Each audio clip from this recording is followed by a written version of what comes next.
जय हिंद दोस्तों। क्या आपका भी पोर्टफोलियो लाल है? क्या आप भी डरे हुए हैं कि हर तरफ मंदी का माहौल है और न्यूज़ में रिसेशन और मार्केट क्रैश की खबरें चल रही है? क्या आपका म्यूचुअल फंड डूब जाएगा? और क्या सच में ये सही समय है सब कुछ बेचकर निकल जाने का?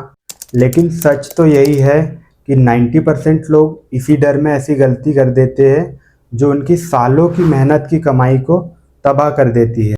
तो आज के वीडियो में मैं आपको बताऊंगा कि एक प्रो इन्वेस्टर मंदी के दौरान क्या करता है और आपको क्या करने की ज़रूरत है।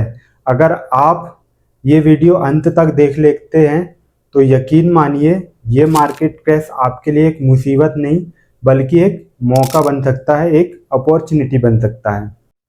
तो सबसे पहले समझ लेते हैं कि मंदी आने से या कोई बड़ा मार्केट क्रैश आने से आपके म्यूचुअल फंड के साथ क्या होता है, इसका क्या रिलेशन है। तो जब भी मार्केट में कोई बड़ा क्रैश आता है तो फंड की एनएवी यानी नेट एसेट वैल्यू गिरती है। और नेट एसेट वैल्यू गिरने का सीधा सा मतलब है कि आपके फंड के पोर्टफोलियो की जो वैल्यू है वो कम हो जाती है, जिसका सीधा सा मतलब है कि आपका जो पोर्टफोलियो है वो लाल हो जाता है। और इसी पोर्टफोलियो के लाल होने के वजह से कई निवेशक परेशान हो जाते हैं और सोचते हैं कि उनको लॉस हो गया। लेकिन ये सीधे तौर पर लॉस नहीं होता है बल्कि नोशनल लॉस होता है, जिसे हम अस्थायी लॉस कहते हैं। लॉस आपको तब होता है जब आप कुछ बेच देते हैं और बेचने के बाद आपको प्रॉफिट या लॉस होता है। अब समझ लेते हैं कि इस मंदी का फायदा आपको कैसे उठाना है।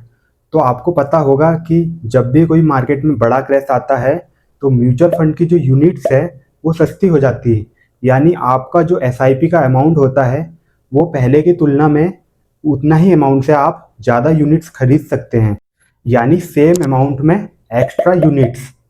और जैसे जैसे मार्केट संभलता है, चीज़ें कंट्रोल में आती है और मार्केट रिकवर करता है और ऊपर की तरफ जाता है, तो यही एक्स्ट्रा यूनिट्स आपको आपके पैसे को कंपाउंड करती है, जिसका फ़ायदा आपको लॉन्ग टर्म में देखने को मिलता है। तो आपको हमेशा तैयार रहना चाहिए कि मंदी के समय आपको क्या करना है, क्या नहीं करना है, किन चीज़ों को आपको अवॉइड करना चाहिए। तो जैसे कि आपको जब भी कोई मंदी या मार्केट क्रैश आता है तो उस समय पे आपको पैनिक सेलिंग नहीं करना चाहिए और एसआईपी को स्टॉप भी नहीं करना चाहिए, क्योंकि ये आपकी सबसे बड़ी बेवकूफ़ी हो सकती है। क्योंकि आपको लॉन्ग टर्म में जो एक्स्ट्रा यूनिट मिली थी इसका आपको कंपाउंडिंग का फ़ायदा भी नहीं मिलेगा। और जो न्यूज़ चैनल होते हैं, जो बड़े बड़े मीडिया न्यूज़ चैनल होते हैं, उनसे आपको बच करके रहना चाहिए, क्योंकि जब भी छोटा कोई खबर आती है उस खबर को वो जानबूझ करके ऐसा माहौल बना देते हैं जिससे कि जो छोटे इन्वेस्टर या न्यू बिगिनर ट्रेडर होते हैं या स्टॉक मार्केट में नया नया पैसा लगाते हैं, तो वो लोग इसी डर के माहौल के वजह से अपना पैसा निकाल लेते हैं। लॉस हो या प्रॉफिट हो तो वो अपना पैसा निकाल लेते हैं। तो दूसरा काम आपको मीडिया को इग्नोर करना चाहिए। और सबसे बड़ा कदम आपको जब भी कोई मार्केट क्रैश आता है तो आपको हमेशा अपनी एसआईपी को कंटिन्यू करना चाहिए, जिससे कि आपको एक्स्ट्रा यूनिट मिलती रहे और जब मार्केट संभले तो आपका उसको फ़ायदा मिले। इसके अलावा आपको इमरजेंसी फंड बना करके रखना है, जिससे कि मार्केट क्रैश होने पर आपको कोई भी प्रॉब्लम फेस करना ना पड़े।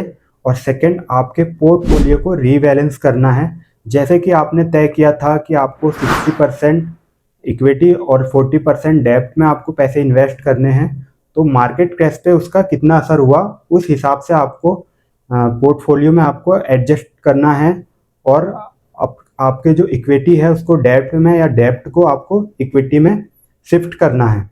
और हमेशा याद रखें, मनी अस्थायी है लेकिन वेल्थ क्रिएशन एक लॉन्ग टर्म की प्रक्रिया है, जिससे हर एक सफल इन्वेस्टर होकर के गुजरता है। और इतिहास गवाह है कि 2008 का मार्केट क्रैश हो या फिर 2020 का कोविड क्रैश मार्केट हो, जब भी मार्केट क्रैश होता है उससे दुगनी स्ट्रेंथ, दुगनी मजबूती के साथ रिकवर भी होता है और ऊपर भी आता है। और मंदी एक ऐसा फिल्टर है जो उन लोगों को बाहर निकाल देता है जो डरते हैं और उन लोगों को मालामाल कर देता है जो मार्केट क्रैश पर भी टिके रहते हैं और पेशेंस रखते हैं। अब आप मुझे कमेंट में बताना कि वीडियो देखने के बाद आपको मार्केट में टिके रहना है या फिर डर कर सब कुछ बेच कर निकल जाने का मन है। और वीडियो अच्छी लगे तो वीडियो को लाइक एंड शेयर जरूर करना। और ऐसी हेल्पफुल मार्केट की नॉलेज के लिए मेरे चैनल स्मार्ट मनी कोच को सब्सक्राइब जरूर कर लेना। आज के लिए बस इतना ही, मिलते हैं अगले वीडियो में, तब तक के लिए जय हिंद।